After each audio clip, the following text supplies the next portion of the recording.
Oşa bizga yardımcı adamların bazılarına çok rahmat. Oraya sakasın bilen ezgisinden Allah'ın efendim olsun, dentolikta olsun. Rahmat ata, rahmat. Var bolunuzda. Rahatsızlık bildirip koz, bilek ozsuz. Allah razı olsun. Ha en başkası azamat sava. Özünüzde bir yaxşı bir rahatsızlık ayt. Bala takasın emsin olsun, daima çarpırap cayına büro versin. Bala takasına güyümlü olsun, tınç olsun, ağım olsun.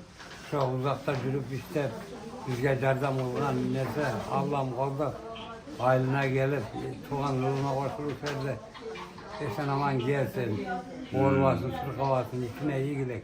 Rahmat, Allah razı olsun, bildi versin, Allah bilgi versin. Daima tınç olsun. Ne öyle çevreli olup, bakıl, gelip, kempirge tekten bol ömrü sürsün. O min Allah razı aytkanınızlar olsun. gelsin.